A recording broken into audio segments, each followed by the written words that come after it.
tried to pin something on me where I was real brutal.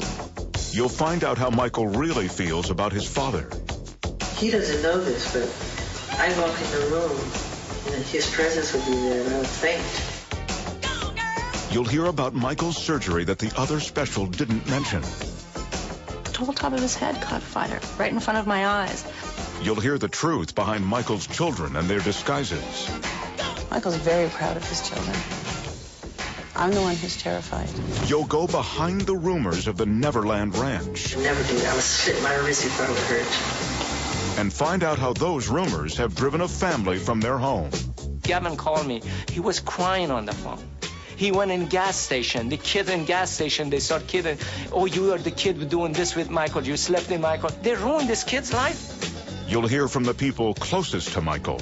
I've heard someone say on the television that no one should be allowed behind those gates at Neverland, especially the children. They don't even know what they're talking about. Plus, a surprise revelation from the man behind the Michael Jackson interviews. There'll be a lot of controversy about this. It's a tabloid stuff. Well, you're beyond this. I know. You're a respected journalist. All tonight on the Michael Jackson interview.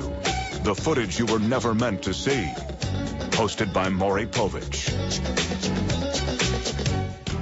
With Mr. Bashir's full knowledge, Michael had his own behind-the-scenes camera documenting the major interviews. The quality of the audio and video may be a bit raw at times, but it will enable you to see and hear the interviews as they actually happen, and will allow you, the viewing audience, to draw your own conclusions. And while Michael Jackson has provided this footage to us, he has absolutely no control over the editorial content of this program.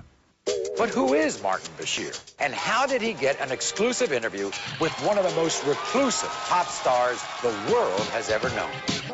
In 1995, this little-known British journalist caused an uproar when his sensational interview with Princess Diana revealed details of her extramarital affair. Since then, he has scored interviews with some of England's most notorious newsmakers, becoming somewhat of a celebrity himself.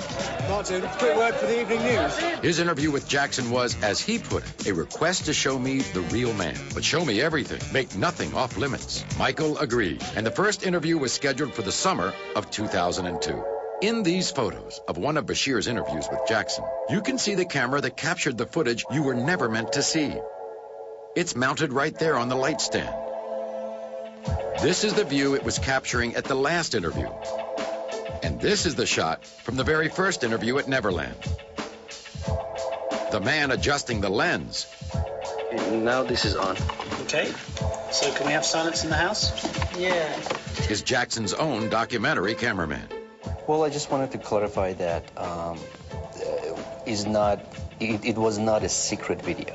Because right now they're saying that we were secretly videotaping him, but that's not the truth. Mr. Bashir saw me, hooking up the camera, and, everybody saw the camera out there, and we were just rolling it. We usually do documentary on every, things that Mr. Jackson does. Do you think that your success has actually made people turn against you? The bigger the star, the bigger the target. And the more popular I became, the more rumors that were created, none of which were true.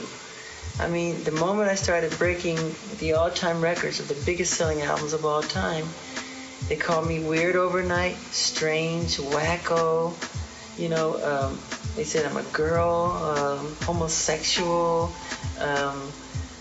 He wants to buy the Elephant Man bones. He sleeps in a hyperbaric chamber. None of that stuff is true. All completely made up. I've seen where you sleep. All a lie. I've seen where you sleep, exactly. And it's not a hyperbaric chamber. I sleep in a bed. I mean, people would be so surprised how normal and simple the way I live. Most people would have a very hard time thinking Michael Jackson's life was normal or simple. Maybe it's that ranch north of Santa Barbara, California, the 3,000 acres he calls Neverland.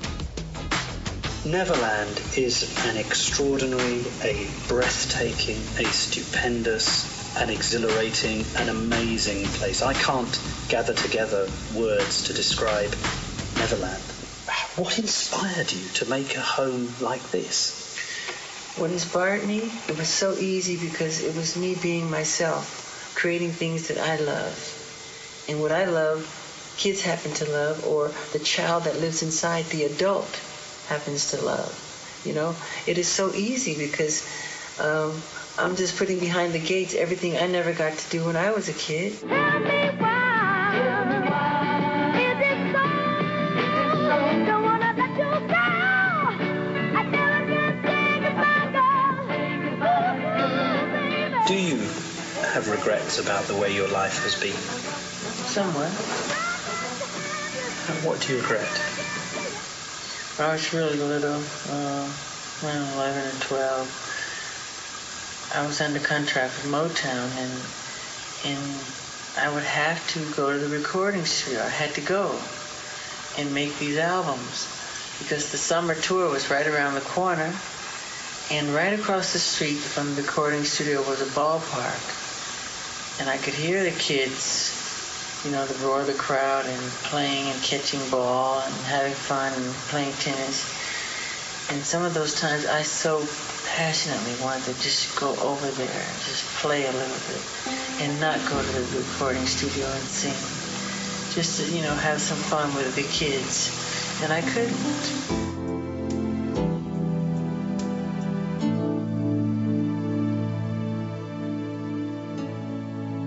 People say, why is he always with children?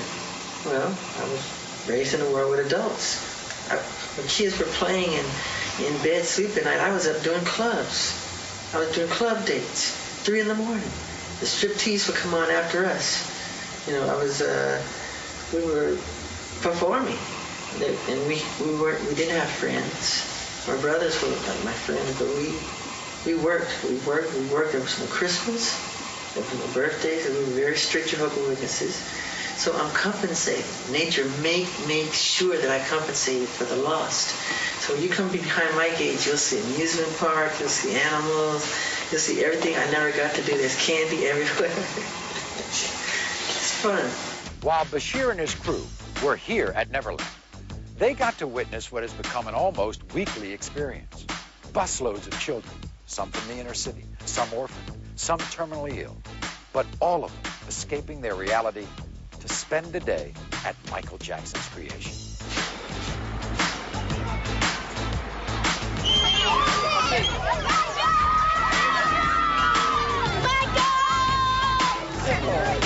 Listen, kids.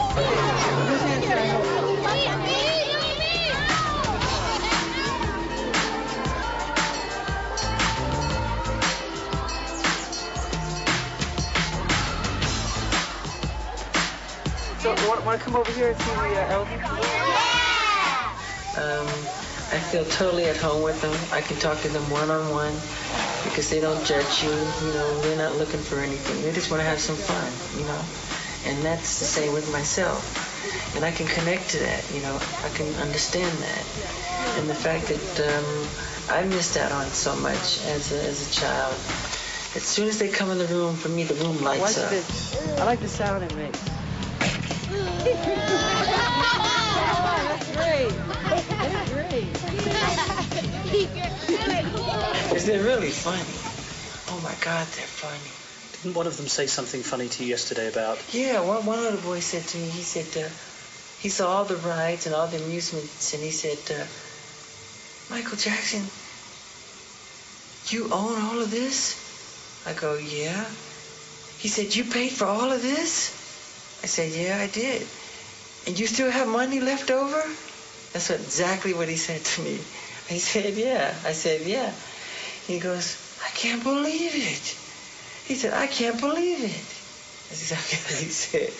He was amazed that I still had money afterwards. We're Make-A-Wish staff members, and we are escorting all the Wish families that came to meet Michael. It's just great to be a part of it and see how happy they are.